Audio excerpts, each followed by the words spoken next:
আজকের এপিসোড সালাউদ্দিন সাহেবের নিয়া। উনি বিএনপির সবচেয়ে গুরুত্বপূর্ণ নেতা, মানে দ্বিতীয় প্রধান নেতা বলা যেতে পারে, অপেক্ষাকৃত তরুণ নেতা। সারা দেশের মানুষের আগ্রহ আছে কলে সালাউদ্দিন সাহেবের বিষয়ে। আমার আছে, হ্যাঁ, আমার ওনার খুব পছন্দই হয়। কেন হয় বলি, প্রথমত উনি দারুণ সুদর্শন একজন মানুষ। বাংলাদেশের পলিটিশিয়ানদের মধ্যে এমন সুদর্শন আর কেউ আছে কিনা আমার জানা নাই। পলিটিশিয়ানদের বাদ দেন, বাংলাদেশের নাগরিকদের মধ্যে এরকম সুদর্শন পুরুষ খুব কমই পাওয়া যাবে। ওনার বয়স মনে হয় 62-63 এরকম হবে, কিন্তু দারুণ রিজু একহারা ফিগার, দারুণ ফ্যাশন সচেতন। পাঞ্জাবির উপরে যে কোটিটা পরেন না, সেটা খুব এক্সক্লুসিভ করে মনে হয় উনি ডিজাইন করেছেন, আর কথা দেখবেন না, নিজে ডিজাইন করেছেন। আমি শিওর ভবিষ্যতে সালাউদ্দিন কোটি হিসেবে এটা পরিচিতি পাইতে পারে। এগুলো তো গেল প্রশংসার দিক, উনি রূপালী পর্দার সেলিব্রিটি হইলে এই কথাগুলো এনাফ ছিল। কিন্তু উনি রাজনীতিবিদ, বাংলাদেশের প্রধান দলের বলা যায় দ্বিতীয় প্রধান রাজনৈতিক ব্যক্তি। তাই উনার যে কোনো আচরণ, যে কোনো ইতিহাস আমরা একদম মাইক্রোস্কোপের নিচে ফেলা দেখব। আমরা উনার সাম্প্রতিক ঔদ্ধত্য নিয়ে শুরু করতে পারি। দেখেন, একটু লক্ষ্য করেন, সিনিয়রদের প্রতি ওনার ন্যূনতম একটা সম্মান বোধ নাই। এখনই যেন দলের মহা কিছু হয়ে গেছে, মঈন খানকে বক্তব্য দিতে থামাই দিল। পদত্যাগের ব্যাপারে আমরা লিখিত বক্তব্যে জানিয়েছি, আগেও জানিয়েছি নিরাপত্তা উপদেষ্টা এবং আর দুইজন ছাত্র উপদেষ্টা যাদের কারণ আগেও জানিয়েছি নিরাপত্তা উপদেষ্টা এবং আর দুইজন ছাত্র উপদেষ্টা যাদের কারণ আগেও জানিয়েছি নিরাপত্তা উপদেষ্টা এবং আর দুইজন ছাত্র উপদেষ্টা যাদের কারণ। তারপরে মঈন খান বক্তব্য দিচ্ছেন, এটা ওনার সহ্য হইল না, উনি চলে গেছেন। দেখেছেন, দেখেন যে তিনটি বিষয় নিয়ে আমরা কথা বলেছি, আপনারা শুনেছেন, সংস্কার, বিচার এবং নির্বাচন। আমরা স্পষ্ট ভাষায় বলেছি যে উনার নিজের দলের সিনিয়রদের যিনি সম্মান দেন না, উনি দেশের সাধারণ মানুষকে সম্মান দিবেন কিভাবে? আবার ওনার বক্তব্যের টোন দেখেন, মনে হয় ধমকায় ধমকায় কথা বলতেছেন। নিরাপত্তা উপদেষ্টা এবং আর দুইজন ছাত্র উপদেষ্টা যাদের কারণে এই সরকারের নিরপেক্ষতা ক্ষুণ্ণ হচ্ছে, তাদেরকে বাদ দেওয়ার জন্য আমরা আজকেও লিখিত বক্তব্য আমরা দিয়েছি। সেই আশ্বাস ওনারা দেখবেন, আমরা আমাদের বক্তব্য দিয়েছি। আবার পাশাপাশি আমির খসরু মাহমুদের বক্তব্য দেখেন, নম্র বিনয় ভাবে বলতেছেন, তাই না? দেখেন, আমি একটু বলি, মূলত সংস্কার এবং বিচার, নির্বাচন, এই তিনটার উপর আলোচনা হয়েছে। তো সালাউদ্দিন সাহেবের টোন দেখেন, আবার দেখেন। নিরাপত্তা উপদেষ্টা এবং আর দুইজন ছাত্র উপদেষ্টা যাদের কারণে এই সরকারের নিরপেক্ষতা ক্ষুণ্ণ হচ্ছে, তাদেরকে বাদ দেওয়ার জন্য আমরা আজকেও লিখিত বক্তব্য আমরা দিয়েছি। মনে হয় ধমকাইতেছেন, উনার ধমকানি কেউ তো দে, হ্যাঁ তো দে না। হ্যাঁ, সে বলে সুপুরে সরাইলে সাংবিধানিক সংকট তৈরি হবে, আর প্রফেসর ইউনূস পদত্যাগ করলে জাতি নাকি বিকল্প বেছে নেবে। মানে সুপুর কোনো বিকল্প নাই, হাসিনার যেমন বিকল্প ছিল না, সুপুরে বিকল্প নাই। যাই হোক, এটা আওয়ামী লীগ বললে তো মানা যেত, এটা বিএনপি বলে যে সুপুর কোনো বিকল্প নাই। কোন লেভেলের বেদবি দেখেন। সালাউদ্দিন সাহেবকে নিয়ে কয়টা প্রশ্ন উঠছে বলে, খুব গুরুতর প্রশ্ন, যেটার জবাব ওনারা দিতেই হবে, বিএনপিকেও দিতে হবে। কারণ বিএনপি ক্ষমতায় যাইতে চায়, সরকার গঠন করতে চায়, এবং বিএনপির মুখপাত্র সালাউদ্দিন সাহেব। আলাপ উঠিছে যে সালাউদ্দিন সাহেবের পোলা এস আলমের অফিসে বসতেছে, এই ব্যাপারে সালাউদ্দিন সাহেবের বক্তব্য কি? এস আলমের সাথে সালাউদ্দিন সাহেবের সম্পর্ক কি? এটা না একটা ব্যাখ্যা দেশবাসী জানতে চাইতে পারে। সারা দেশে একটা ধারণা প্রবল, সালাউদ্দিন সাহেব শেখ হাসিনার ক্যাশিয়ার, দুর্বৃত্ত, অলিগার্ক এস আলমকে, তার বাণিজ্যিক সাম্রাজ্যকে প্রোটেকশন দিতেছেন। সালাউদ্দিন সাহেবের স্পষ্ট বক্তব্য দেওয়া উচিত, বিএনপির স্পষ্ট বক্তব্য দেওয়া উচিত। সালাউদ্দিন সাহেব যখন ধরা পড়ছিলেন, গুম হয়েছিলেন যে বাসায়, ওইটা এস আলমের একজন কর্মচারীর বাসা ছিল। অদ্ভুত ব্যাপার না? ফিরে আসলেন, যে গাড়ি চললেন সেটাও একজন এস আলমের গাড়ি। সালাউদ্দিন সাহেব গুম কমিশনে জবানবন্দি দিচ্ছেন, এটা সত্য। গুম কমিশন একটা ফ্যাক্ট ফাইন্ডিং কমিশন, এখানে জবানবন্দি দিলে গুমের বিচার হবে না। গুমের বিচারের জন্য আন্তর্জাতিক অপরাধ ট্রাইব্যুনালে অভিযোগ দায়ের করতে হবে। সালাউদ্দিন সাহেব আন্তর্জাতিক অপরাধ ট্রাইব্যুনালে কোনো অভিযোগ জমা দেন নাই, আজকা পর্যন্ত জমা দেন নাই।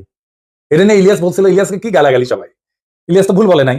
সালাউদ্দিন সাহেবের গুমের বিচার হোক, উনি ট্রাইব্যুনালে অভিযোগ দায়ের করেন, উনি কেন করেন নাই এখনো পর্যন্ত অভিযোগ দায়ের, এই প্রশ্ন ওনাকে করাই যায়, এবং রাজনৈতিক নেতা হিসেবে এটার জবাব ওনাকে দিতেই হবে। এবার আসি ওনার গুম হওয়ার পরের ঘটনা নিয়ে।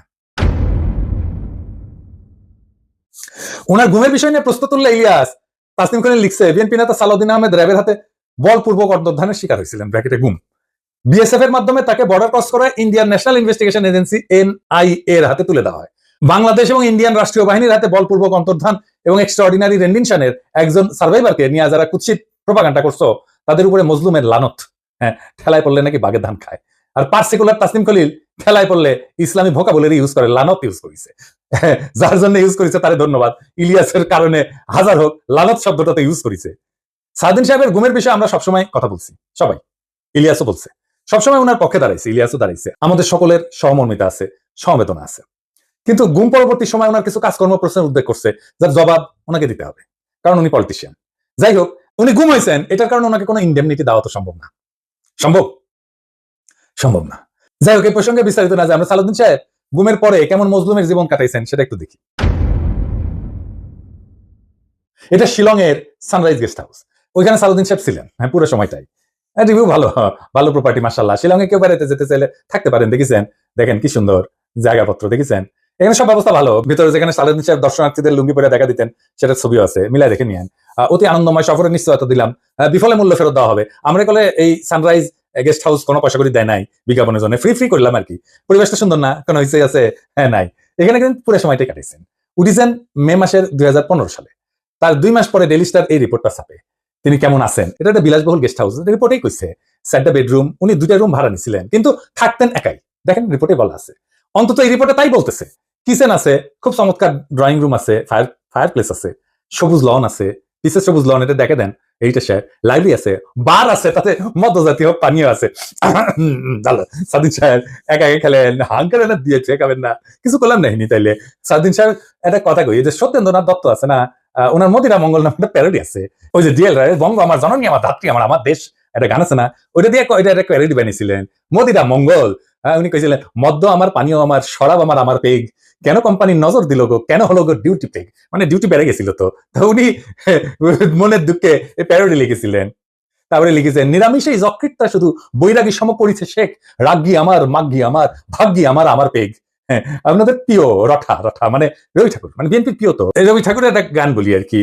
আপনারা নাকি রবি ঠাকুরের গানকে জাতীয় সঙ্গীত বানাইতে পারি কৃতজ্ঞ, সেজন্য ওনার একটা না বললে কেন করে হয়। মানে সেরকম সভা এটা লেখা আছে, ওরা অক্ষয় বলে একজন চরিত্র আছে, ওই গাইতেছে, ওই গাইছে কি জানেন, অভয় দাও তো বলি আমার উইস্কি, মানে ইচ্ছা, অভয় দাও তো বলি আমার উইস্কি, 100 টাকা সোডার জলে বাকি 3 পোয়া হুইস্কি। হ্যাঁ, আমাকে না একবার খাওয়ায় না সালদিন সাহেব, 100 টাকা সোডার জলে বাকি 3 পোয়া হুইস্কি খাওয়ায়, এটা আমার উইশ থাকলো আপনার কাছে। পুরা বাংলাটা নিজে তো ভাড়া করেছিলেন, তো বাংলাদেশি টাকায় কত, 1.5 লাখ টাকা মাসে। আবার একজন পার্সোনাল অ্যাসিস্ট্যান্ট ছিল, ম্যানেজার ছিল, 2জন কেয়ারটেকার ছিল, 2জন মালি ছিল, একটা হাইলি সিকিউরিটি এরিয়া, কাছে এয়ারফোর্সের অফিস, আর কয় একটা গোয়েন্দা সংস্থার অফিস, আমরা ধারণা করি এটা রয়্যাল অফিস। কে রাখলো ওখানে ওনাকে?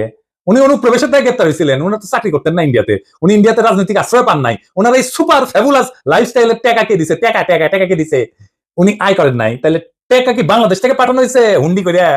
হুন্ডি আপনি করতে পারেন, এটা অর্থ পাচার না? এইগুলো লেজিট এবং বৈধ প্রশ্ন, আপনারা বলতে হবে টাকাটা কে দিছিল, কেন করে গেছিল। এইবার একটা চমক, বিশাল চমক, সিট বেল্ট বাইন্ধে নেন, যা দেখবেন তাতে অজ্ঞান হয়ে পড়ে যেতে পারেন সিট থেকে। কি সেই চমক? সালদিন সাহেবের সঙ্গে দেখা করতে গেছে কিছু লোক ওই শিলং এর বাংলোতে, তার মধ্যে ছবিতে ডাইন পেশে গালে হাত দিয়ে বসে আছে ব্যক্তিটাকে, হ্যাঁ ব্যক্তিটা গুরুত্বপূর্ণ, কারণ সালাউদ্দিন সাহেবের সাথে সকল মিটিং এ তার উপস্থিতি দেখা যায়, সে ঠিক ওই একই চেয়ারে বসে। এইটা সাহেব আপনি 2টা ছবি পাশাপাশি দেখান না, দেখেন 2 সময়ের ছবি কলে দেখা করতে এসছে, তারাও ভিন্ন কলে। হ্যাঁ, সালদিন সাহেব এক ছবিতে লুঙ্গি পরে আছে, আর এক ছবিতে পায়জামা পরে আছে, দেখেছেন, কিন্তু ওই বান্দা ঠিকই একই আছে ওই চেয়ারে। কে সে জন, তার নাম কি জানেন? তার নাম বিপ্লব পার্থ। চট্টগ্রামে তাকে সবাই চেনে, আওয়ামী লীগের একজন লেসপেন্সার, আওয়ামী লীগের একজন কর্মী এবং ভারতীয় এজেন্ট হিসেবে। আওয়ামী লীগের 15 বছর পুরোটা সময় দাপটের সাথে জীবনযাপন করে গেছেন, ছিলেন চট্টগ্রাম মহানগর আওয়ামী লীগের সাধারণ সম্পাদক আজম নাসির উদ্দিনের অন্যতম ডাইন হাত। আজম নাসিরের অনলাইনে একটা পোর্টাল ছিল, তার নাম ছিল জয় নিউজ।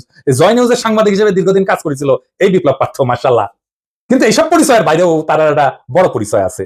বিপ্লব পার্থর মূল পরিচয়, সে ইসকনের চট্টগ্রাম বিভাগের মিডিয়া সেলের সমন্বয়ক। হ্যাঁ, সমন্বয়ক। এটা আবার গৌরবে ফেসবুকে ঘোষণা দিয়ে প্রচার করেছিল সে। চট্টগ্রামে চিন্ময় ইস্যুতে সবচেয়ে বেশি যে লোকটা সক্রিয়, সেটা হইতেছে বিপ্লব পার্থ। দেখেছেন মিছিলে, দেখেছেন আজম নাসিরকে 2য়বার চট্টগ্রাম সিটি কর্পোরেশনের মেয়র নির্বাচনের জন্য মনোনয়ন পাওয়া দেওয়ার জন্য ওই নাকি অমিত শাহর কাছে নিয়ে গেছিল আজম নাসিরকে। আওয়ামী লীগ সরকারের আমলে বিপ্লব নাকি 60 বারের বেশি ইন্ডিয়া সফর করেছে, গর্ব করে কইতো, সব জায়গায় প্রচার করতো। আর এই সমস্ত সফরের নাকি বেশিরভাগই ছিল সরকারি সফর।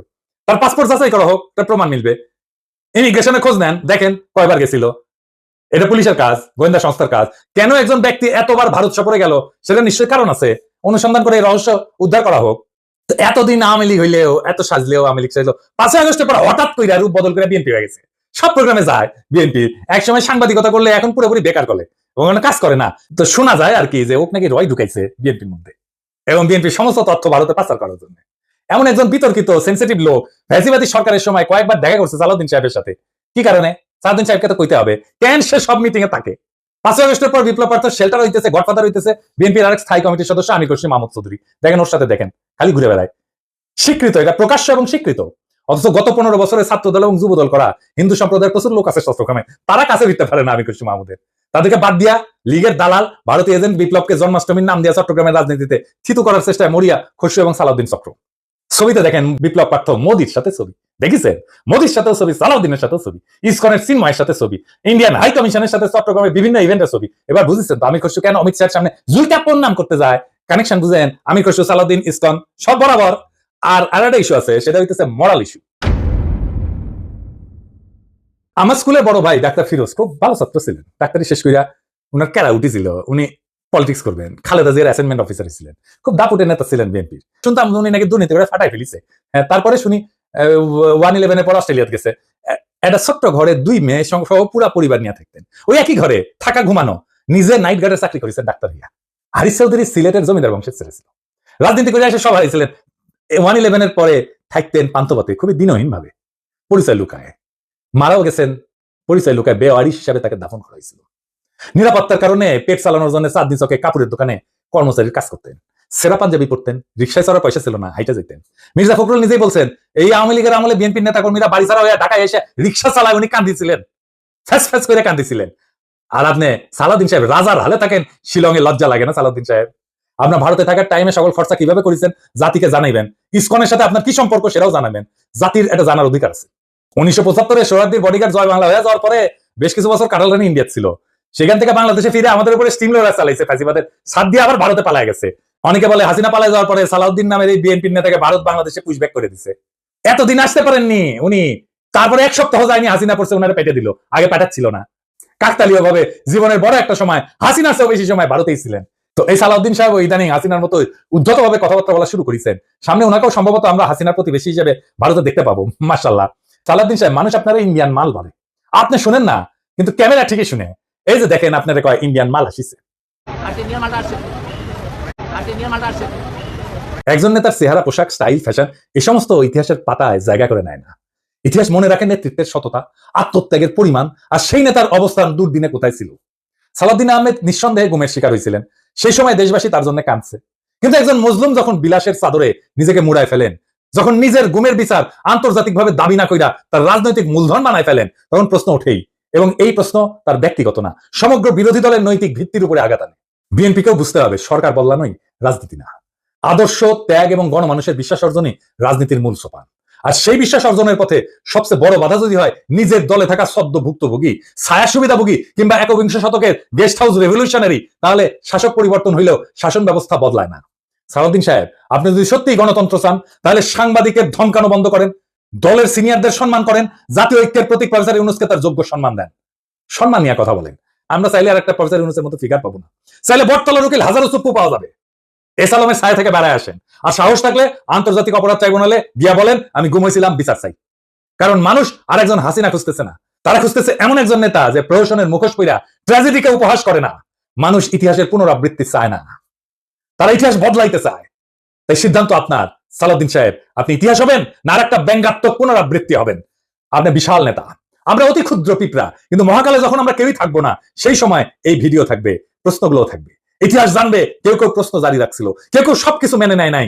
এইভাবে জাতি চ্যালেঞ্জ করবে সেই দলটাকে যারা আগামী সরকার গঠন করতে চায়, একটা রক্তাক্ত বিপ্লবের পরে, যে বিপ্লবের আকাঙ্ক্ষা ছিল ভারতীয় আধিপত্যবাদ মুক্ত একটা দেশ। সেই দেশে যদি আবারও কারো ছায়ায় আসে সেই পুরনো ভারতীয় শকুন, সেই দলকে, সেই ব্যক্তিকে রুখে দেওয়া প্রত্যেক দেশপ্রেমিক বাংলাদেশের কর্তব্য। ইনকিলাব জিন্দাবাদ।